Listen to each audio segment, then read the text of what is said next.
Okay, Nick, welcome to, I don't know what to call it really. Um, thanks for joining me in conversation. Welcome. Hello. Welcome. Pleasure to be here. Yeah, Always it's good good. to connect with you. So looking forward to And this. Thank you. thank you. Likewise, likewise. Good to see you. I will say happy Monday because it is, as we are recording this, it is a Monday morning. Mm. Sun shining where you are?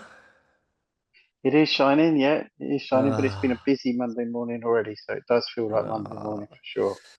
Well, to anyone that's in the UK, it is definitely getting into the depths of autumnal, borderline winter vibes. And it's the sun's shining where you are, so it might indicate that you're not in the UK at the moment. You don't need to say where Yeah. you are, but you're somewhere that's not the UK. Yeah, it's just coming into spring, start of summer Ah, shortly. So it's nice, yeah. But very, yeah. very nice, very nice. So, um, glad I got you. Thanks for giving your time so kindly to this. I think that we've got quite a bit to sort of reflect on because we are just discovered this actually. We're the same age. Mm, mm, Hey, mm. so we got a handful of decades of experience in life so far. Definitely, definitely, and I think that the more we talk, the more we get to know each other, the more that we find that there's synergies as well in the past, which is always nice as well. So yeah, Definitely, definitely. We grew lots to up in talk the about. same. We grew up in the same. We're the generation and well, it's sort of like 80s going into 90s, wasn't it? It was basically the 80s, 90s, but for me Yeah, it was like the tail end of the 80s going into the 90s was the was where it all started to get a bit interesting for me. for sure. Yeah, me But too. before we get into all of that, because I want to start with Mm. that, for anyone that's joined us and finds this conversation, anyone that's listening, what are you currently, what's your position in life? What are you doing professionally, Nick? What do you do? So I think yeah. So I'm a man in recovery from from addiction, from mental health, from trauma, from the whole scope of self-defeating behaviors. And for a few years, I've worked with similar people. Um, really helping, personally and professionally, helping people find a better way to live, really. And get out of the darkness and lead a better life, like we found. Um, Mm, had various roles within that framework for over 20 years.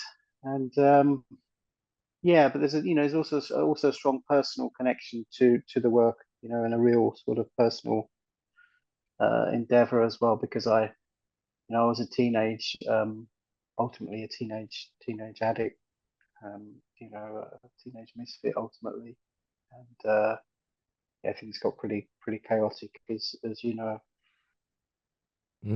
yeah, well, that's where we have a lot of similarities. Stories are different, but as they always are, but there's always a lot of similarities in the nature of progression of what um, happens when you go down the wrong path Mm, and follow certain pursuits that aren't, like you say, they're at your detriment, you know? Okay. So you obviously do what you do. I know it comes across in your work, whenever we collaborate, that you do care. You give a shit. It's not just about prestige or, I'm not saying it is like that for other people, but well, actually, I'm just gonna be honest. I know it is for some people, it can be that, but mm, for you, certainly mm. not. It's you actually really do genuinely give a shit about the people that you're collaborating with to help. That comes across. It's really evident to me that's how you are, and that's why I like collaborating with people like that. Got a lot of Likewise, yeah, integrity. likewise. Yeah. So it's great to collaborate with you, man. So you're Likewise. associated without promoting it, because obviously I'm not about promoting places, although I do advocate for a lot of places, but you're affiliated with certain place currently that you help. Yeah, yeah. So got my role over the years has changed from getting into recovery very young and you know, thankfully, gratefully being able to go into education and study and become a counsellor. I ended up working in treatment facilities in on three continents.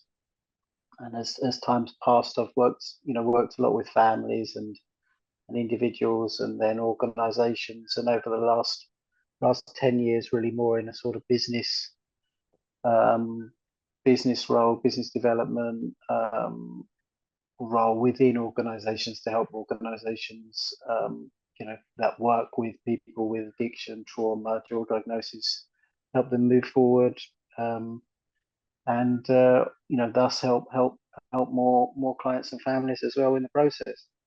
Because that's what it's all about, right?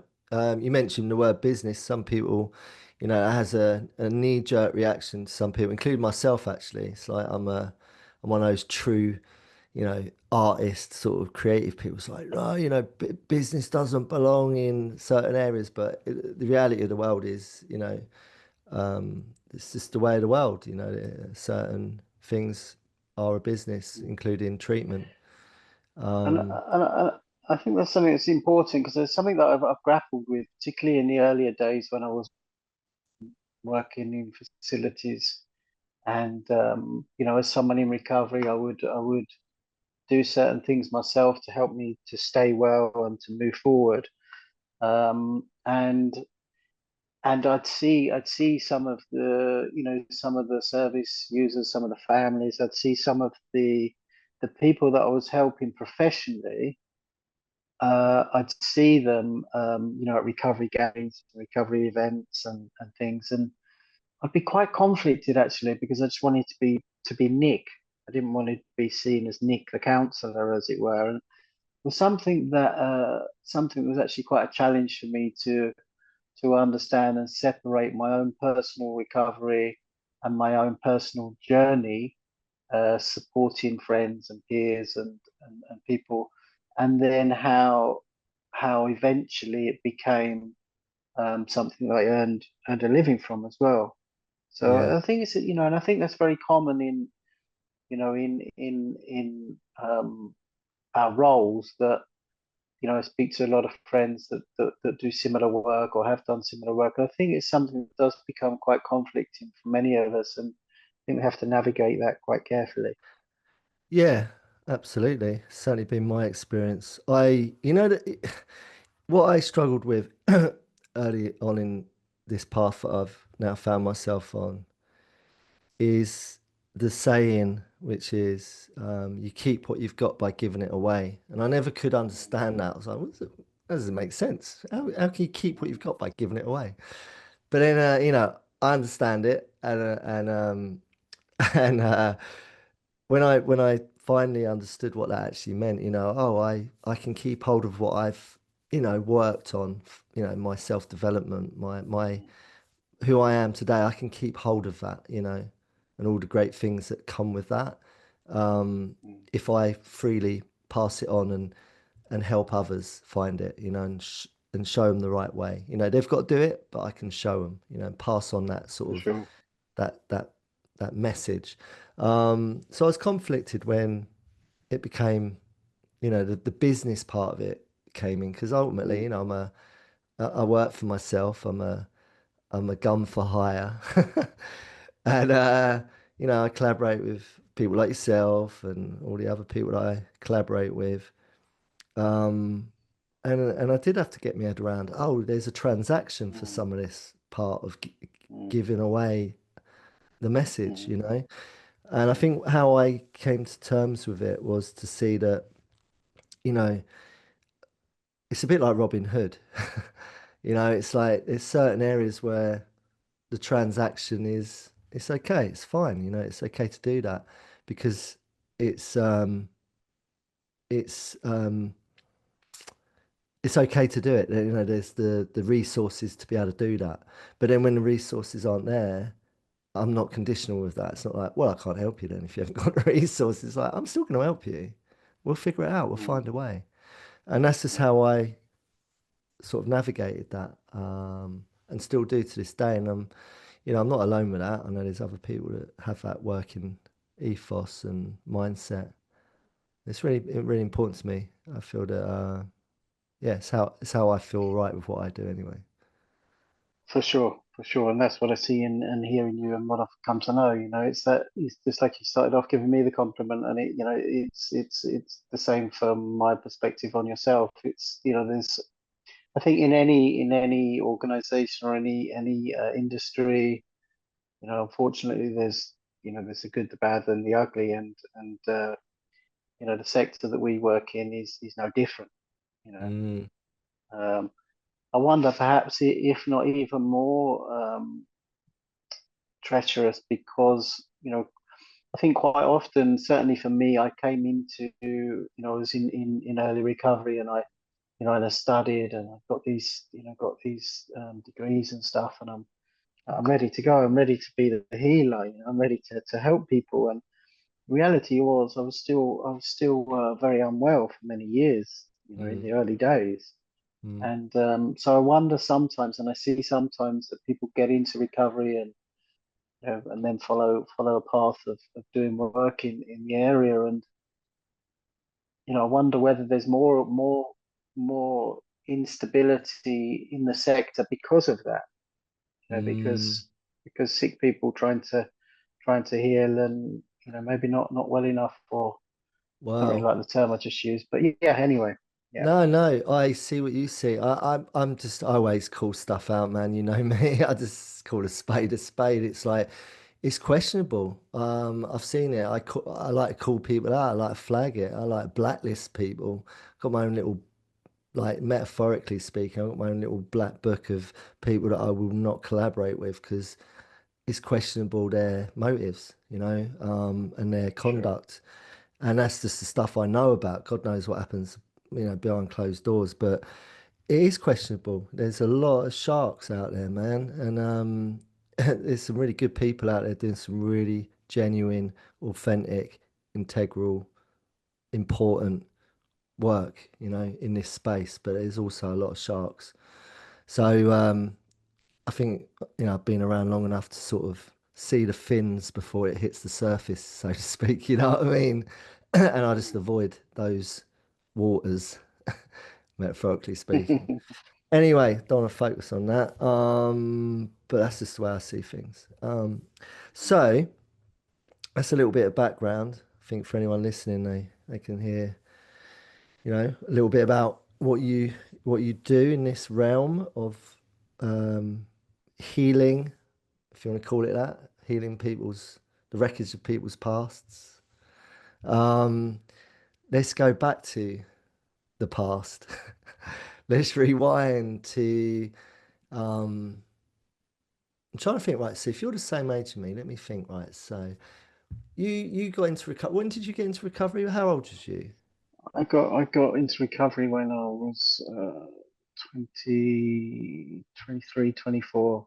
So 2000, God, you, 2000. I Yeah, failed. I failed to do what you've done. yeah, I always yeah. salute anyone. That's what I say to the young mavericks, as I call them.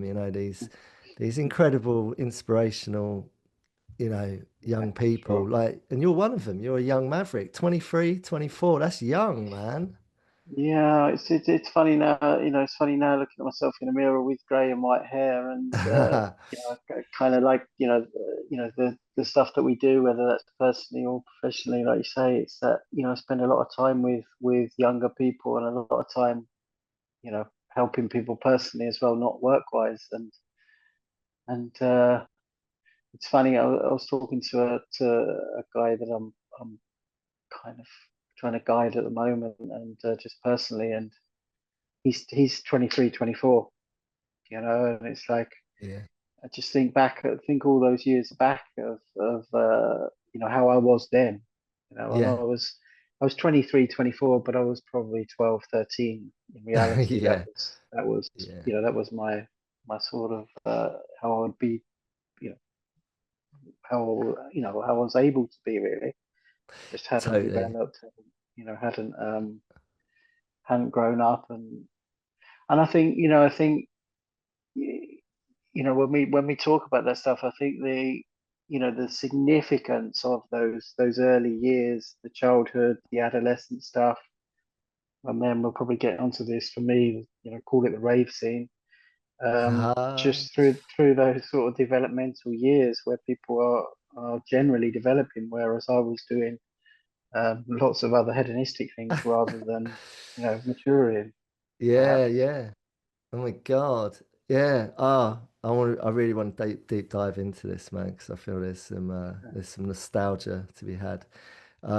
Just quickly, right, these young, people that we support and guide and collaborate with. The problem I've got, the problem they have as well is, which is quite evident, is I failed to do what you did in your early 20s. I had to long it out. I longed it out. I didn't quite get it. I kept, I had some failed attempts of trying to stop, and keep relapsing. Mm, Got to my 30s. I was 34. I was 34. Now, in retrospect, because of where I'm at now in my life, it's quite young still, 34. mm, But to me, that was like, oh my God, I'm old. But like you, I was a man baby at 34, you know what I mean? But the problem I have now is when I'm engaging with these young mavericks, whether they're 15 or 20, 23, 24, 25, whatever, and everything in mm, between. One of the questions they always ask me is, how old was you when you stopped? And I'm mm. like, I was 34. And now some of them have got it in their head. Well, that's all right then, because I've still got till 34 to do it. And I've had Yeah. conversations with some of their parents where they're like, can't you just lie and change your like the age to like their age or something? I think I might have to start doing that, because that's kind of how your mind works, doesn't it? Is when you are a young, you know, carefree, live fast, die young, you can't really Mm, see the bigger picture. Your world's quite small at that age. And for you sure. don't really see, you don't really, I couldn't see past, well, I just couldn't see that far ahead. And Mm. so it kind of keeps you a little bit stuck, doesn't it? Do you not think? Yeah, I think so. I think it's the question that come back to quite often is how much pain, how much pain does someone want? And, I guess I was at the age of, 23, 24, and, this is an internal thing. And it's like I was desperate, I was probably desperate at 16, the truth be known. Oh, I was, yeah. Yeah. And I don't looking back now, I don't hold a grudge or kind of resent or anything. But when I look back at my my family who loved me, still do, and family, school system, legal system, police, courts, probation officers, I feel I don't like to say it, but I feel I was let down. I feel I was let down because I was a child, and what I really needed was to someone to scoop me up, and hold me, and tell me it was going to be okay, and help me get it to be okay. That wasn't what happened. I got told that I was bad, that I had no willpower, that you know, um, yeah, and that's not to say it's not to say that the things that I was doing don't deserve. I'm not saying that anyone that does anything that's not right, not morally right, or against the law, you could be exempt from that. I'll never ask for any exemption. But the fact was, I was out of control. I was a child, and I was completely out of control. And I feel that the system, when I say the system, it's all of, it's all of what are different, professionals or even family to some degree, like without, wanting to offend them if they were to hear this, but that just like how I wasn't scooped up and put somewhere safe or something. Yeah. One word that comes to mind, Nick, thank you for sharing that. It's really honest and, it's thank you. Right. And I I can only imagine there's some people that might listen to this that might relate to what you're talking about in some way, right? And but like the word that comes up for me is unskillful, right? For you, because I relate what you're talking about, really, really do relate. I was ill-equipped, didn't have the skills to deal with what I was going through at that time in my life, like you, that age 16, I was desperate too, man. I was well out of my depth.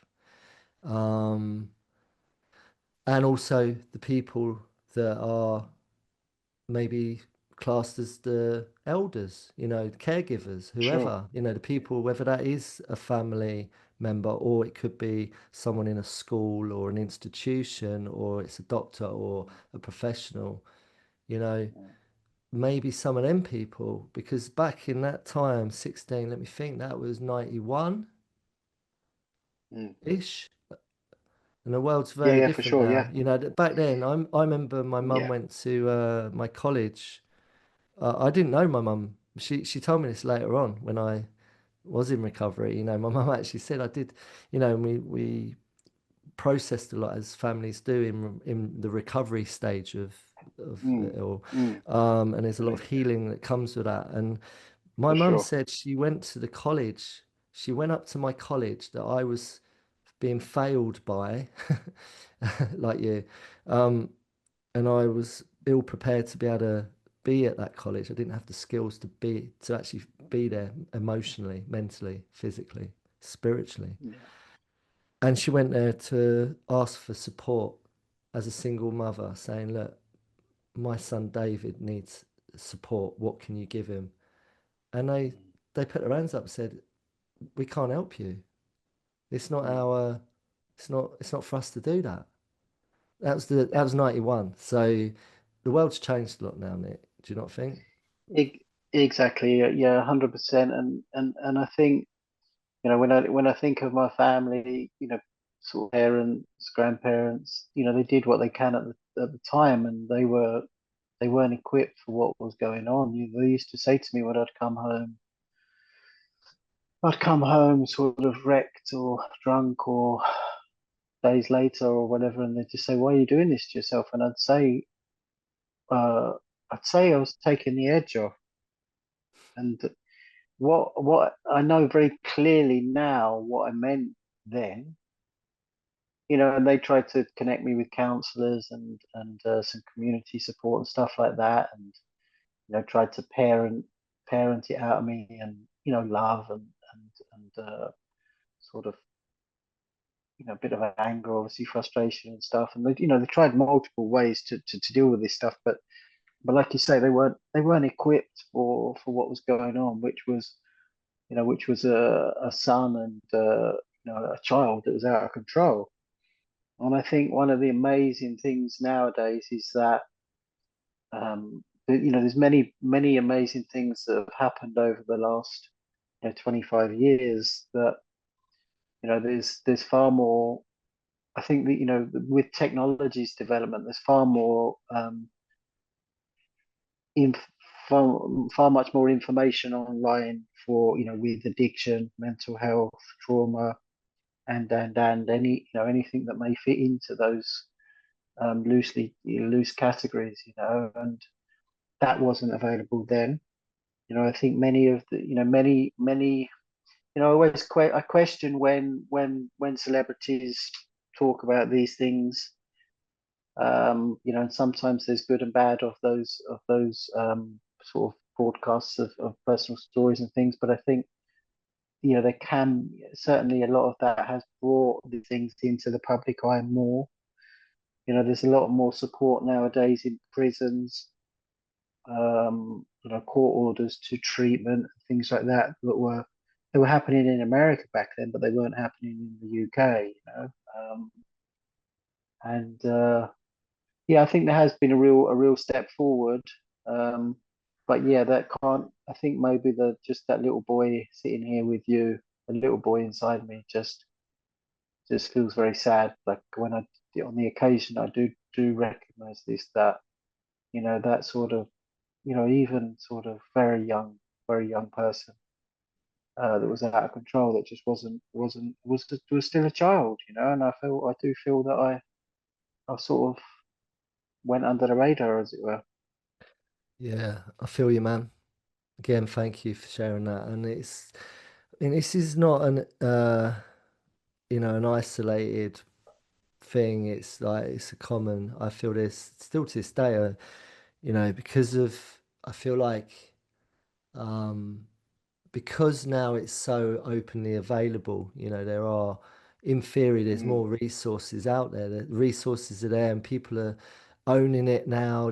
Mental illness in this country isn't such. It's not frowned upon as like just pull your socks up and get a grip. It's kind of like yeah. no, actually, are you okay? What do you need? Come on, let's find something. Mm, But the reality is the sort of the resources are outstripped a little bit because of the demand. There's so many people for that sure. are now coming forward and going, fuck, uh, me too. I need some fucking help here. And it is hit and miss. It's a lottery. It really is a lottery, Yeah, as you know. yeah. And I think I think sadly we're not winning the I say we, I mean the world, people that are navigating their personal time or professional time or both to helping people with these challenges. I think I see more and more. I travel a lot like you, and you know whether I'm in Africa or Asia or Europe or wherever, I just see more and more disturbed people. Um, visibly, you can visibly see people that are quite often. Never mind the people you can't visibly tell. Yeah, I mean, I've got a theory on this, man. Um, if it's a theory, I just think it's just the way it is. It's just the way I see it anyway, is that we're living in a very, I think society's always sort of been the framework of it, the pillars of our institutions. I'm torn because on one hand, I feel like we need them because if we didn't have them, it would be a free for all and it'd be a fucking riot.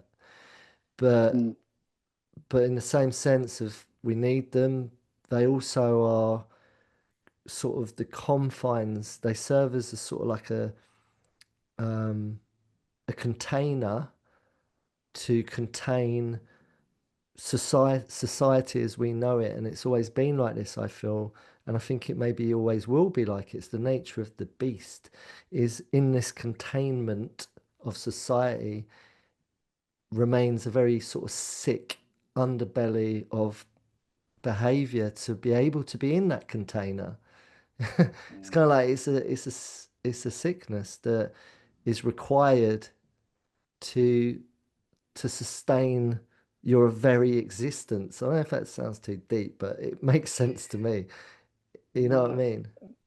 no, it makes total sense. And I think I think now, look, hindsight's a wonderful thing, isn't it? And being able to look back and stuff. But if I think through my life so far, seems like it's another time currently with if you're looking at the media or what's going on in many places, particularly the sort of media in the UK, and the if I look back and I look back at my sort of decades, as it were, and I think I was very involved in football as a youngster. My dad was a professional referee Was in he? football in the UK, Was so I was he grew up a lot. really? Yeah, yeah, Oh, I grew didn't up a know lot. that. Sort of grew up a lot at football matches at the weekends, and I was around a lot of the sort of a lot of professional footballers and a lot of football every weekend, and there was quite a sort of what springs to mind there is the football hooliganism stuff, Yeah, yeah, which was when I was quite young, and then then the call it the rave, the rave scene, the again, for the better terms, call it the rave scene. And then now it seems like watching media, over the last year particularly, it seems like there's now some sort of movement where there's a movement going on, or there's stuff going on, and the governments and the media are trying to sort of suppress stuff. And it seems like the sort of the I don't know, like the societal unrest comes out in different ways at different times with a sort of control around it, you know? Yeah, a reminiscence. It's a renaissance back to the good old glory Mm. days of the 90s, late 80s, early 90s, man, of like the M25 famous. I was there, man. You was there too, weren't you? I'm sure we probably bumped into each other and went, "All right, mate, where you from? How many you had?" Da, da, da, at that one. Do you want some water? But the M25, there was loads of movements, weren't there? Tribal gathering, Exodus, all these sort of like these crews that were just pirate radio, none of this social Mm. media. It was all tune into pirate radio and pages. And it Mm. was just like, where we meeting? We're going to meet at South Mim service station on the M25 at 10 o'clock at night. And then there'd be a convoy taking you out to some field somewhere in the middle of like the Shires somewhere. And there'd be a massive rig, and everyone would just have it for the night in a field until it got shut down. Or it didn't get shut Mm. down. We got away with Mm. it. It was exciting, man. I loved that. It was, and it was. Again, the thing that comes to mind is that I was a child, though. Yeah, I The know, right? bizarre thing was that I was a child, and it was, I suppose it was some sort of, it gave me some sort of pack, some sort of gang, some sort of identity, some sort of escape, some sort of, amazing feeling, amazing. It was amazing times in that era. Okay, the consequences came along, and there was a fallout of that, but it was. I guess maybe most generations have that where they were either maybe the mods or rockers or I guess there's different what's different styles for different years, but and that was our thing though, that was Yeah. our thing, and it was just yeah, and it was so significant in my development. Mm, yeah. I think there was possibly good aspects for my development, but it became for me, unfortunately, the kind of that sort of partying with large groups of people and the euphoric, amazing highs of that sadly dissipated quite quickly into a sort of more murky world of petty crime, mental health, and real sort of disturbance. Yeah. Insanity, For sure. psychosis, Yeah, psychosis and all that. Yeah. yeah, very much so. Um, yeah, And again, it's as children, we were children, Dave. I, I know. I mean, That's the thing that just really hits me when I talk to you. The last couple of times we talked about this stuff, it's like I, I don't know. I can almost forgive it as adults. I can almost, an adult's an adult. If mm, you're over 18, you're kind of responsible, albeit not. But I can't, as children, like I can't get my head around that. yeah, no, I get it. I get it.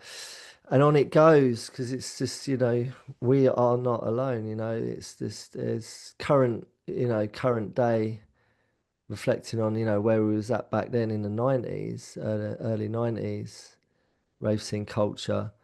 There was it was a Jilted Generation, which is the famous album from The Prodigy. It was the Jilted Generation, wasn't it? People were like, Mm, mm, we I feel like we were all pretty smart. I think we just figured out that this system ain't working for us. We don't want none of it. We're going to do something over here, and it just so happens to be in a field with uh, with a certain drug that that we could all do, and it was a peaceful protest. That's the way I saw Yeah. it. It was a very Modern day, harmonious, peaceful protest of we don't want what's on offer. Thank you very much. mo- kind of modern day hippie movement ultimately. It was, and there was a lot of I don't know if it was. Would you say it's a false sense of love? One, it's the one love thing that everyone jumped on. I don't know if it's necessarily false. I think it's very. I think it's. Like, I understand what you mean, but I don't know. I think it was. I think it was very real. I think I think those connections that that I had. Yeah, okay. There was a chemical uh, inducement, but it was very real. It was like it was. Maybe it was because for me because I was so young, but it kind of gave me something. It gave me that like. Yeah, no, it was an amazing time. It was really It's, an amazing time, I, and I I wouldn't mean, change it. I yeah, wouldn't I mean, change it. I wouldn't, you know. I wouldn't, right? I think there was a lot of holes, right? And what I mean by that is there's a lot of holes in a lot of souls, right? I can only talk for myself, but I had a hole in my soul at that point in my life, big gaping soul, and I was trying to fill it with anything I could. And I think that that scene filled it, 100%. momentarily, and do you know what? I've never hugged so many strangers in my life. So, No, hundred so, percent. do you know what I mean? It was that kind of, I love you, brother, sort of thing. And yeah, it was induced, chemical enhancement, but I needed it. It saved me, actually. I think it saved me. Yeah, It saved a lot of people. very Uh, much so. Yeah, I think that sort of self-medicating, the self-medicating, soothing aspect of what we were all doing, certainly what I was doing, mm, was a solution.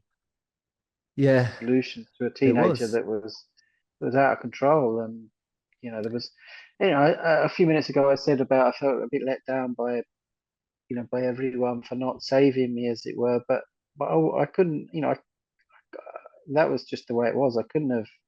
Mm. I couldn't have stayed. I was just on a roller coaster. I couldn't have stopped anyway.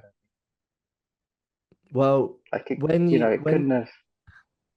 where did you like you say you couldn't have got off it was a roller coaster, right? Like I know that roller coaster I was on, same age as you, 16, in that whole culture, that whole scene. I was just getting started in a way. That was I was just starting. I was just getting on the ride.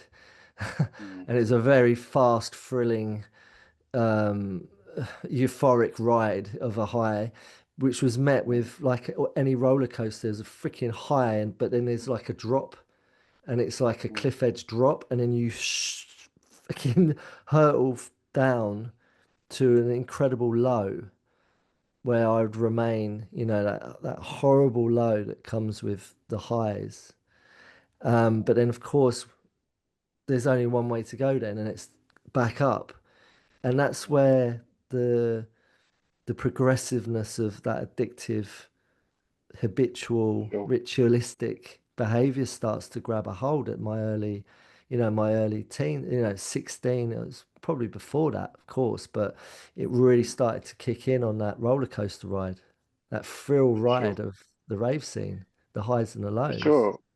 And then I was, I kept chasing that feeling and that those experiences. I kept chasing that then for another few years, but I Mm. couldn't, I couldn't, I couldn't get that anymore. I couldn't get that anymore. I couldn't contain that. I couldn't, I couldn't. It stopped working. You know? It's a bitch. It's a bitch when it happens, man. So Yeah.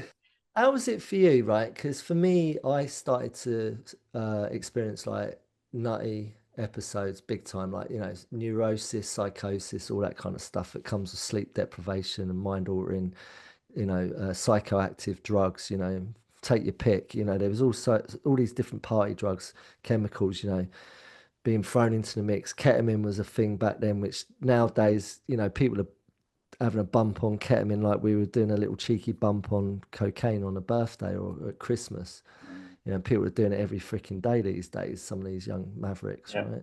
So, but I Yeah. mean, back in the day, ket was something that was like, ooh, ooh, ketamine, special occasion kind of thing. but it started to creep in a little bit, and it all got a little bit dark and sinister. And there was a change, wasn't there? There was a change in the guard from, and I think the music dictated it when it went from euphoric, happy, clappy, hands in the air, let's all one love, have a hug, to cocaine arrived. Mm. And it all got a bit moody. Was that your journey? Did you go into that way? Yeah, yeah. I mean, I kind of the yeah, I guess the problem I had was the initial highs and the initial buzzes that I got. Um, as you know, I suppose very quickly I wasn't able to get those feelings and those buzzes and that high anymore. And what happened was, you mentioned some of the sort of internal stuff. So like the paranoia, the paranoia got worse. The eventually psychosis, you know, the the consequences around me of leading a life that I couldn't afford to live. All of these things started to catch up with me and became more problematic. And also, like you say, I think the sort of movement changed. It became more, um, yeah, it kind of it changed. And for me, then the things that I was using changed. And it just wasn't the same anymore. Ultimately, it was you know um, I had a period where I was, again fell into sort of cocaine and crack, and then having to take a lot of other things to calm me, because I couldn't. Hmm. A few years before, when I'd go out and take uppers, and I'd be up and I'd be, loved up, but but but quite quickly I couldn't handle that. I had to come down, and I had to sort of, everything was too much anxiety. I think, a lot of it for me was anxiety, fear, extreme anxiety, extreme fear that came up, paranoia, psychosis, just Mm. on a huge level and and then I sort of moved into other things, more alcohol and prescription drugs and things to calm me more. Obviously, it didn't. Sedation, It didn't really. sedate. Yeah, it didn't really. It didn't really. But yeah, and Yeah. It's mad, isn't it? It's mad how we become alchemists, man. We become like, some of these young mavericks now, man, the present day, they're thinking, because of the internet, they freaking know so much about, they're like fucking walking into a pharmacy. They know yeah, so much about it. I mean, we did back in the day, but it just seemed pretty standard, simple stuff. It was just like, there's that, there's that, there's that, there's that. And this does that. And we kind of worked it out, and everyone educated everyone. And you know, we kind of either figured it out a little bit on your own through experience and experimentation. But don't know about you, but I was doing it in groups with other people. But then it went yeah, from that to being on my own in a room for with, sure. doing it on my own and being in my own sort of containment of addiction, isolating. And I think nowadays, I think, I kind of hear, again in media, you see things in the media and stuff, and you see like people getting stuff. They just get stuff delivered. They Mm, just get stuff delivered to their door and stuff, which again is a whole new level. yeah, Um, yeah, it's a if it, I mean, wow, yeah, it was just a profound time, and it was just there's certainly I can certainly never sit in front of anyone and say there weren't amazing times. There were good times, because they were, and it helped me to get through. Like you said earlier, it helped me to get through. It helped me to to survive, really, to get through life and to just find my way. totally, Yeah, totally. I would have been absolutely. I don't know what. Well, I probably would have. offed myself, if I hadn't have been able to have medicated on the pains of my life, So I think for a lot of families, this is the trouble, is like it's really hard to see a loved one. Like I said earlier, if you haven't got the skill set to deal with it and to, like you say, just scoop someone up and say, look, it's going to be all right. We'll get through this.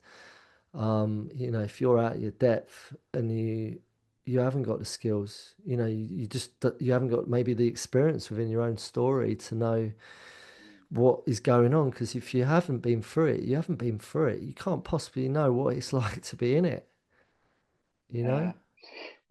One of the things I tried to pick up there was I think you used the word alchemy and searching and and I think fast forwarding out of those sort of adolescent years to even now, I Mm. think there's quite often a theme, certainly a theme in my life and your life, like where eventually we get out of the sort of chemical mire, but we carry on the searching in other ways.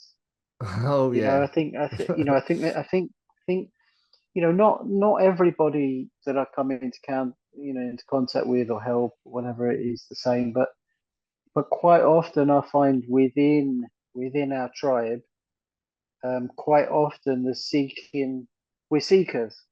We're Yeah. seekers. We were seekers before that stuff, and then we kind of morph into a healthier way of living, and we continue to seek. Yeah. I Like love that. it's like it's like it's just there's more to life than the norm, as it were.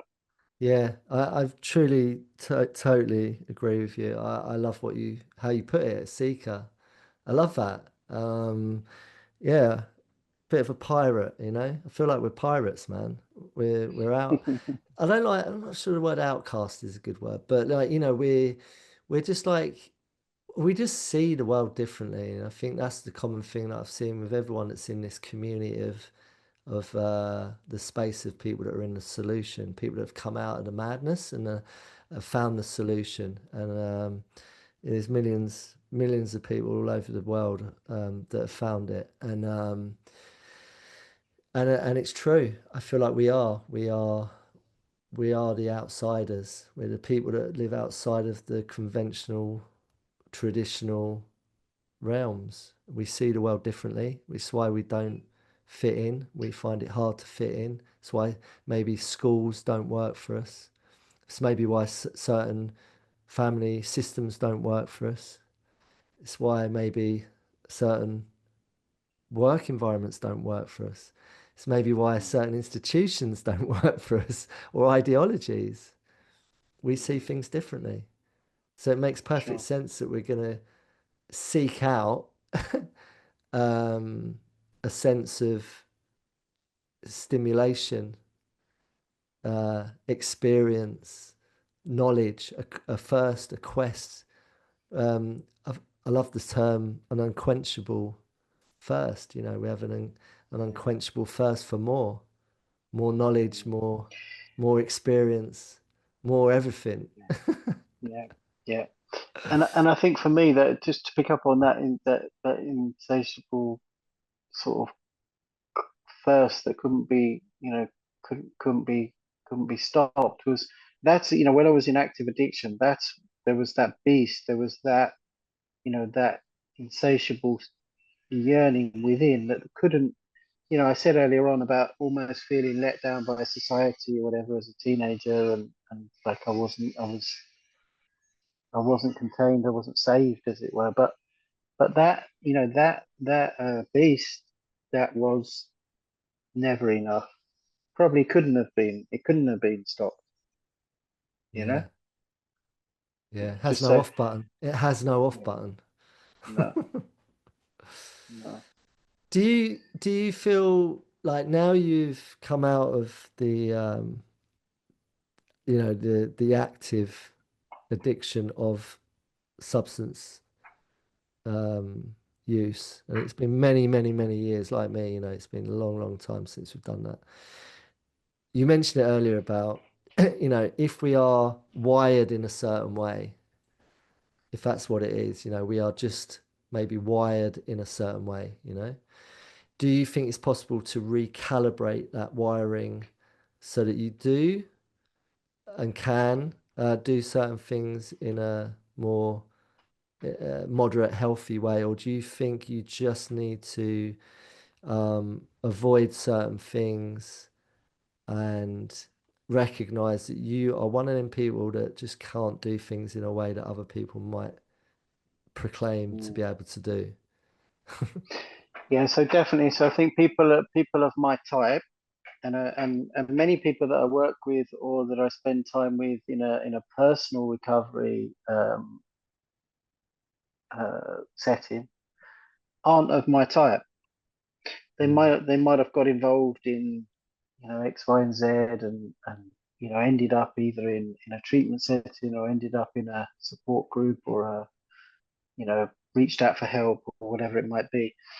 And I think there's a significant percentage of people that get caught up in alcohol and drugs and other behaviors, other addictions and behaviors that can um, stop and then go on to lead a different life and aren't necessarily like me. Yeah, Even now, for me, it's like through my DNA is a sort of an addictive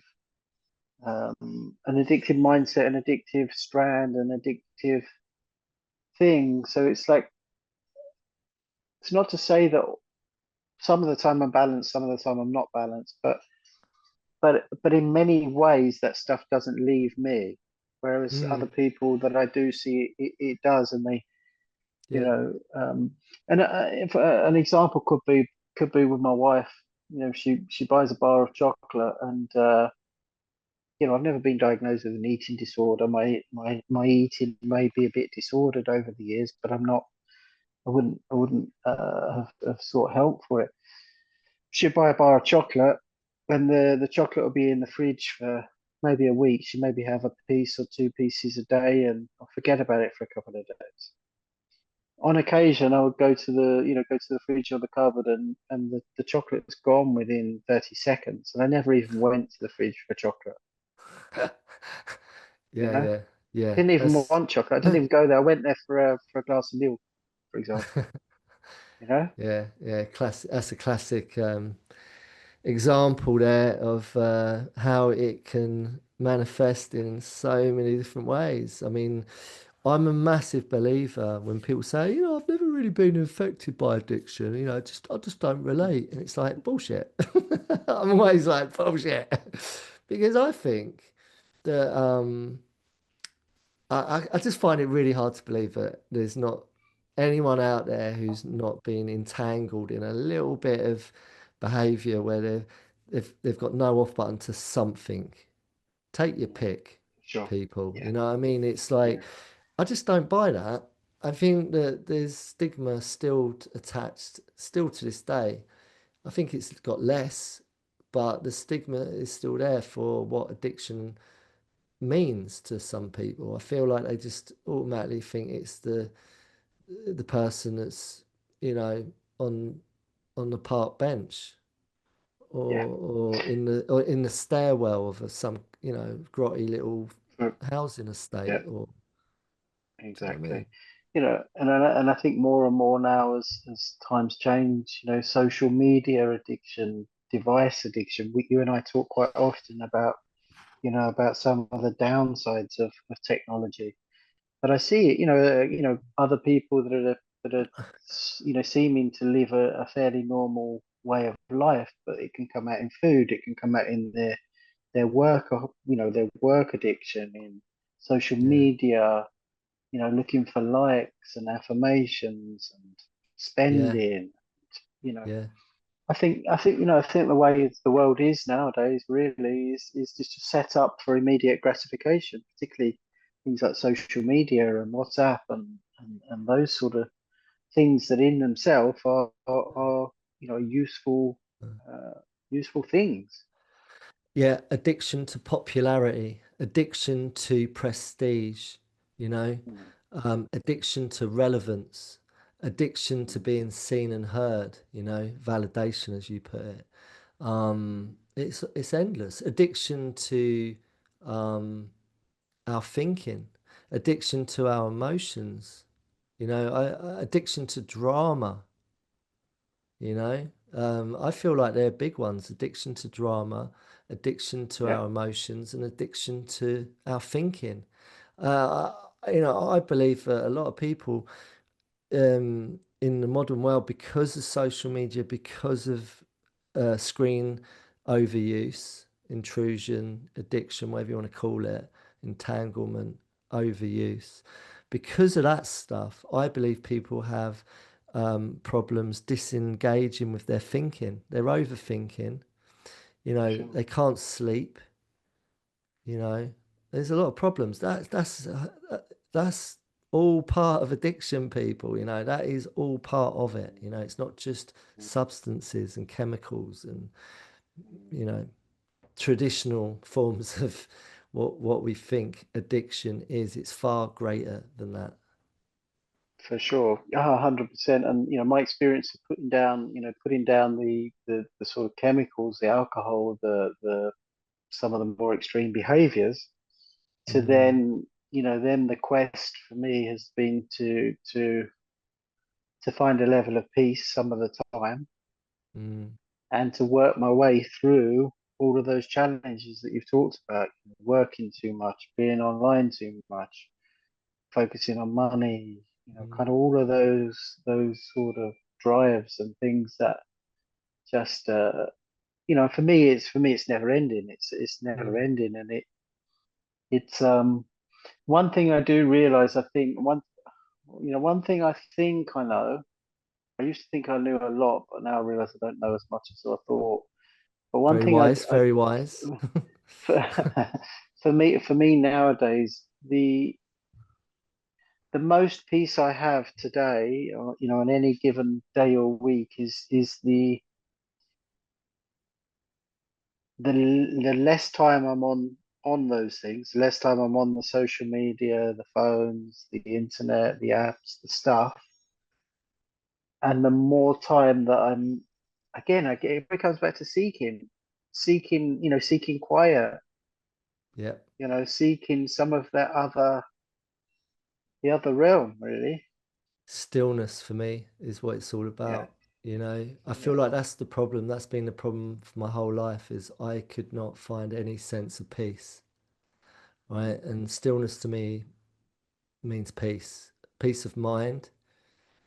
I just want to be left alone. But like, you know, like I was talking to someone the other day, you know, there's a lot of people that um fallen brothers, people that pass away, die, you know, by their own hand, whether it's too many drugs or you know they can't do life anymore and they have to take their own lives yeah, in whichever way or yeah. you know whether they've overdosed or whatever it is. There's a Mm, lot of these fallen people, mm, and something that comes up is rest in peace. You know, rest in peace. Right now, mm, I heard it said by some Buddhist monks, and it's true, man. Like, why is it we've got to wait until someone is no longer here with us physically that we have to wish them to be in peace, rest in peace? mm, Why mm, can't mm. we rest in peace whilst we're alive? Yeah, Right? And it's a yeah. really That's profound statement mm, to reflect on for everyone, anyone listening. Why do we feel that we need to finally rest in peace when we're no longer living? Why can we not make it our absolute primary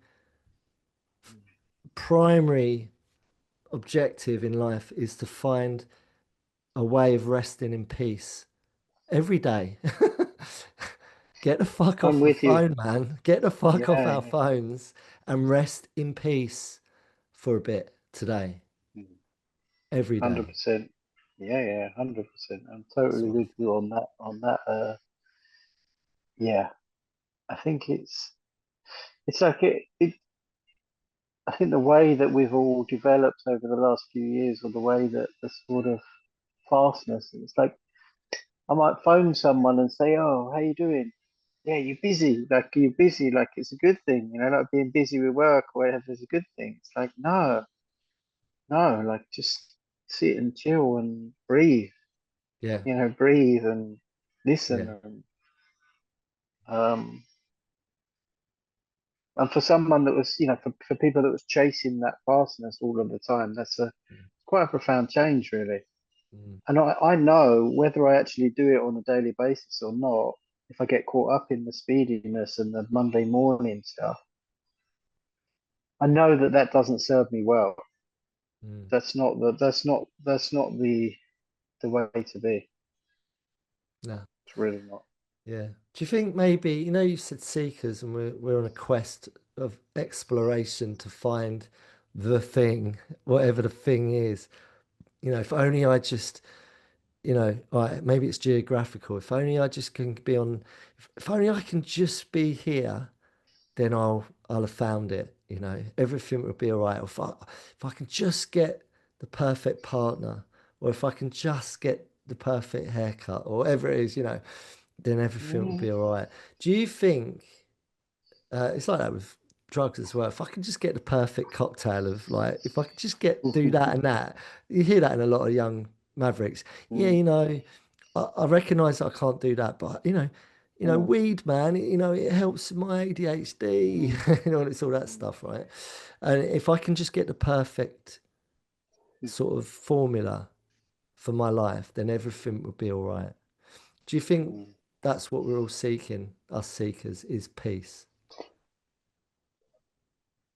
Yeah, I think so. I think so. You touched on Buddhism a few minutes ago, and getting caught up in necessarily like certain doctrine or religions or things. I think the more and more, which I have done over the last while, look at and listen to a lot of sort of Buddhist philosophies, Mm, Buddhist thinkers, and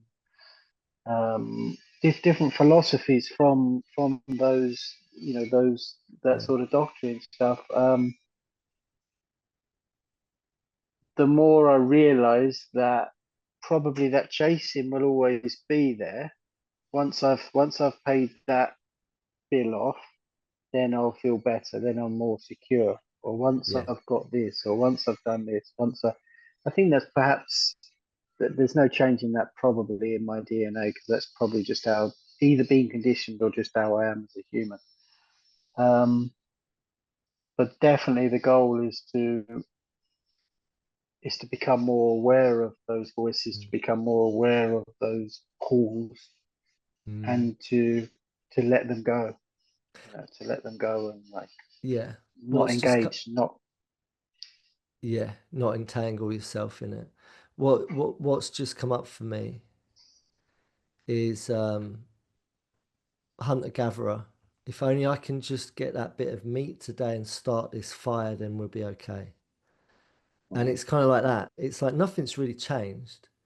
Maybe we're just that's primal. Maybe that's just our innate wiring for all of us is we mm, need certain basic needs and wants. We have basic needs and wants that we require to sustain life, right? If you mm, really strip it down and make it real basic. And maybe some of those basic needs and wants are, yeah, when I need warmth, fire. I need I need yeah. security, so I need a cave to be in, to dwell in my house or wherever it is, or my van Mm, or whatever your mm, living mm, circumstances. I need a mm, dwelling. I need mm, shelter. I need warmth. I need maybe a loincloth or a pair of trousers or a jumper. I need clothes. I need garments, right? Um, I need food. I need water. Basic needs, right? mm, Everything else is just like a bolt on. mm, But I feel like where we're at currently in the world, we've long overshot that basic baseline requirement Like we're fucking deluded, I think, that we think we need to have online shopping um, accounts to get all this other stuff that we don't actually fucking need. Mm, But we think we do. I feel like we're mm, caught up in. I'm saying we, because I'm saying collectively as a culture, it's a sure. phenomenon that we are Mm, currently in. I think we've all got just sort of caught up in this sort of ideology, this sort of like concept that we're meant to be consuming all this stuff that we actually don't need, and it's actually leading us, it's distracting us away from what we actually, it's really simple.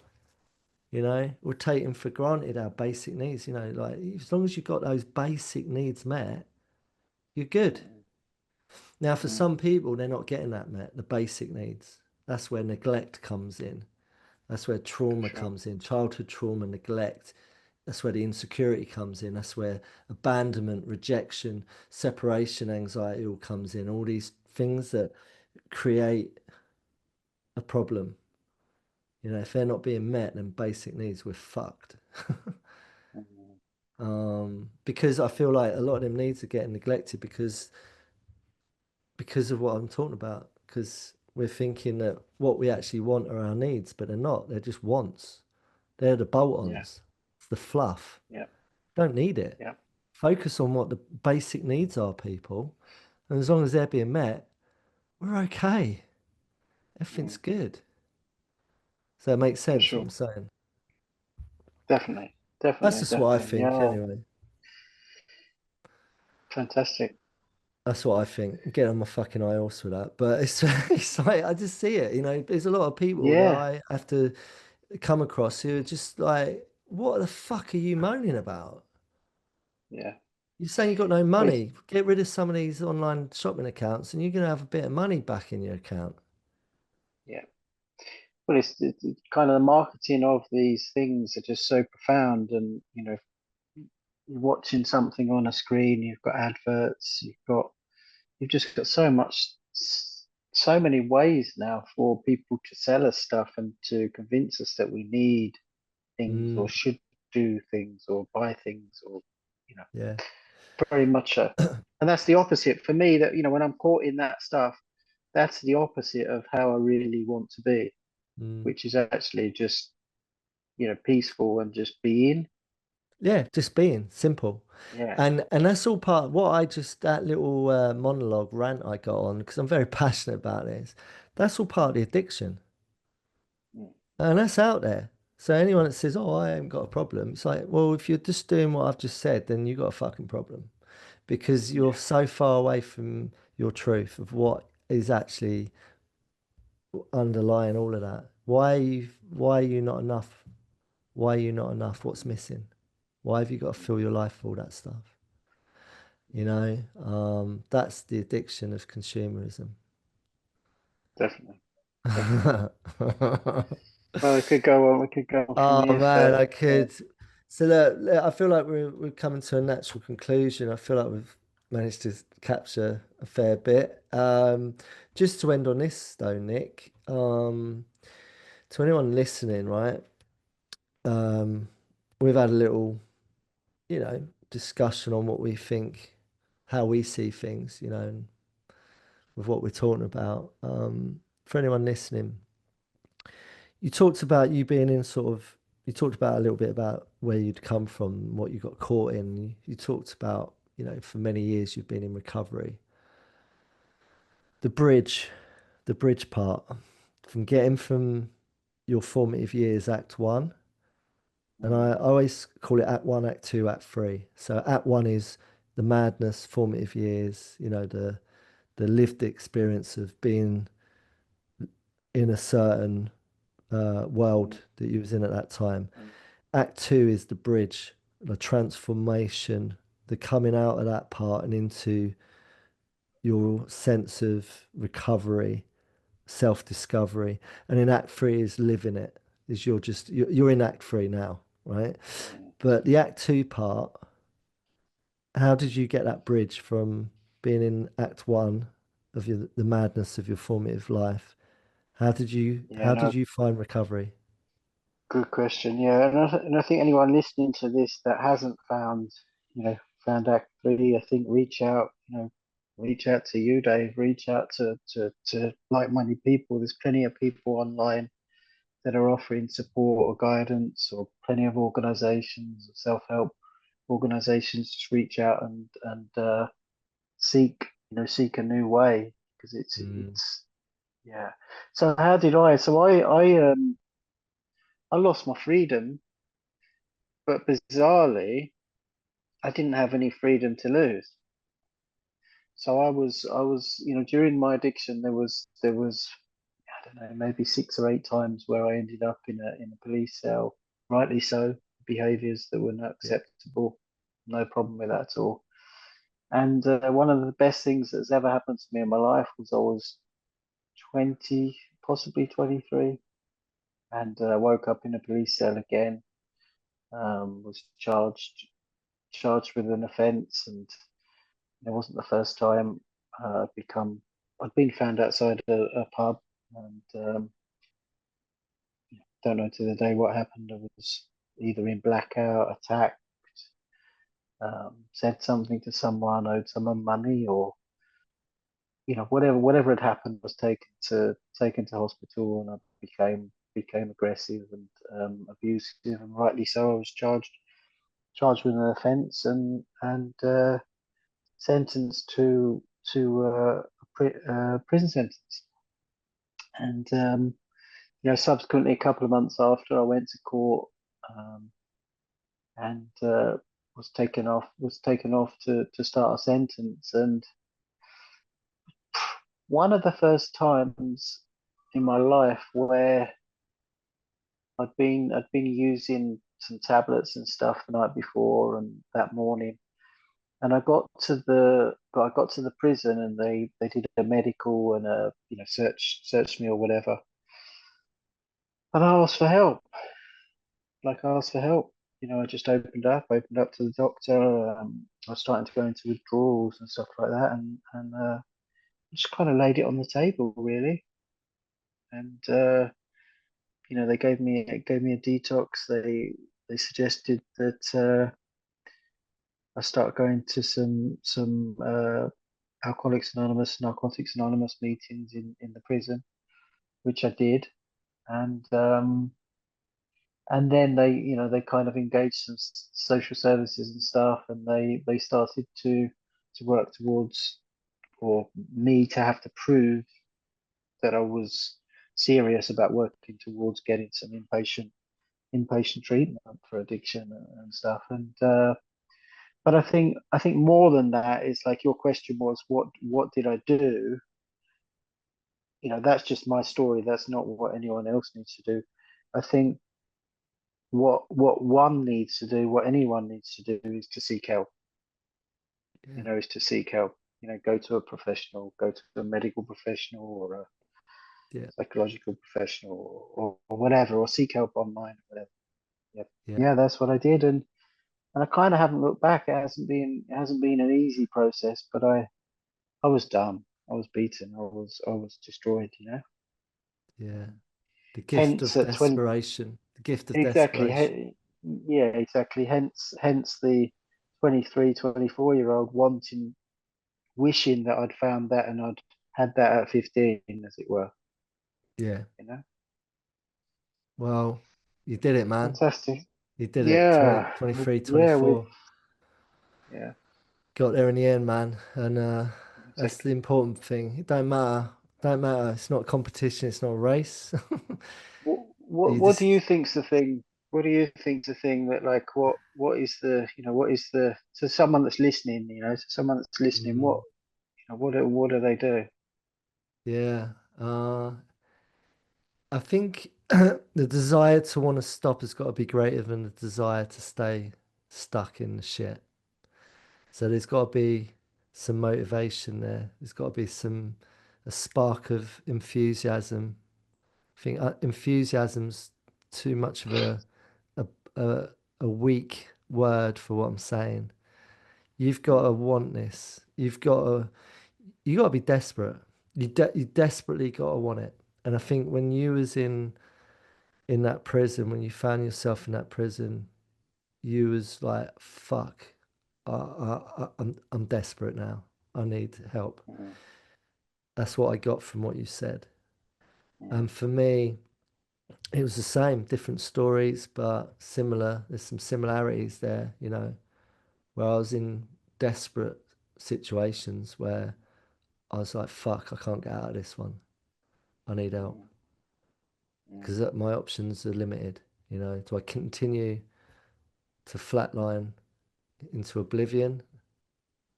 mm, Do I just kill myself, get it done with, put myself out of this misery?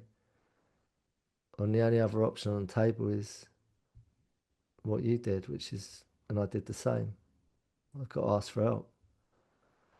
mm, And I think that's the thing that, from what I see in other people, everyone's stories are different, and everyone has that conclusion at different points in their lives. But I think that's the common thread is you've got to get to a point where it's not someone else saying you've got to do it.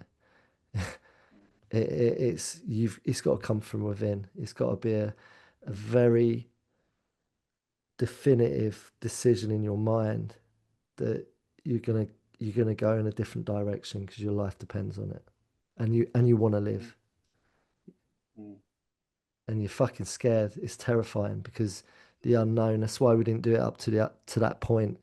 We've done everything we can to not do it. To mm, everyone's frustration and bewilderment.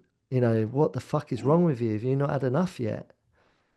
mm, Because there's terror there, there's fear, insurmountable levels of fear that are preventing me from stepping into taking action. I'm scared. I'm scared. I'm terrified of the uncertainty of this situation. So mm, I'm going to remain stuck in my dysfunction because weirdly, I know that's a familiar place to be and I know what I'm going to get and I can handle that. mm, But it's when you can't handle it anymore and you've mm, got no other option, you start to contemplate, do I kill myself? mm. And then the only other option is I've got to get out. Because you must have thought at some point, I don't want to be in here. And I don't want to be here anymore. I want out. Yeah, do you know, it's funny that because there's, like you mentioned earlier on, there's so many fallen soldiers, so many fallen friends, so many fallen people that have either um, overdosed or taken their own lives or whatever. And it's funny, it's still to this day, I don't know, I just have I want to live forever. Okay, and Hmm. I know it's probably not likely, but so I never actually, I never actually contemplated um, taking another option. But I certainly didn't want to live like I was living. Certainly, it was Yeah. too painful.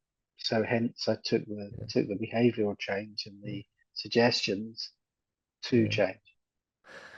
Yeah. Yeah, Okay. yeah, I think it's common. I didn't want to live, so I contemplated death, mm, but I didn't want to kill myself. mm, I didn't want to, but no, I found living so hard that I used to no, contemplate not being here. It was a really weird juxtaposition to be in because I was miserable, manically depressed, anxious, overwhelmed, just miserable. I hated myself, hated my life. But yeah, I put on a brave face, and if you ask me for my okay, I'm like, yeah, I'm cool. Everything's great.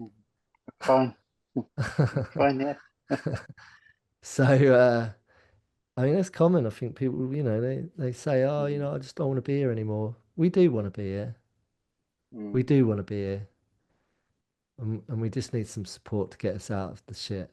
So, yeah, I do think that we do need to have a high level of motivation and desire to want to change. But I think mm, there is some coercion that can be, there's some manipulation and molding, and a gentle bit of persuasion from someone like myself can help accelerate that definitely. decision making because I've got the evidence that it does. Yeah, for sure. For sure, that's been my experience too. As much as I, agree with there needs to be a level of engagement and willingness. Definitely through a lot of coercion. People can be helped with that. So it's not. I guess anyone listening that's got a family member or a child or whatever that's doing the stuff and they don't seem that they want to, doesn't mean that they can't be brought to a point where they do want to. Yeah, It's not like we don't have to walk away and wait. I yeah, don't believe in walking away and waiting until that point. yeah. You know? I'm in total agreement with you because I know that if you had someone like yourself meeting you at 16 saying, I'm here for you, buddy. Look, Mm, let me tell you a story about how I struggled at 16. mm, I know what it's like. Your eyes would have lit up and you would have listened. mm, mm, Like the mask would have been there, but the mask would have come away because that's what we mm, do. That's what I do. You know, if I had me meet my former self at 16 saying, yo, bro, I've got you. I feel you. I see you. No, you don't. You don't know what it's like to be me. I do. Let me tell you why. mm, I would have gone, oh my God, this guy really does get it. He knows what's going on in my head and how I feel. mm. Fuck, Yeah, that's weird. How does he know? Is yeah, there something going mm, on? What's he doing? Is he fucking mind fucking me? mm, And that's kind of what we do, right? And that's what I do. And that's how I engage with these young mavericks because it's the therapeutic value of um, mm, one fucking maverick helping another maverick. It's that mm, simple. for sure. So that's the hope that we've got to give out there. That's the message is recovery Definitely. and well-being is there for everyone. It is possible. Don't give up hope. All right. There's a lot of good people out there. So do your research. Don't give up. 100%. Yeah, man. I feel like that's a good way to end it. Thanks, Dave. Fantastic. Thanks ever so Right. much for the opportunity. No, it's an absolute blessing that you've given your time on this fine Monday morning to join us and join me and chewing the Very fat, welcome. mate. So I really appreciate your time. I appreciate you as a human being, Nick. Likewise. And we'll catch up soon. So for now, see you later, man. Thanks, Dave. See you later.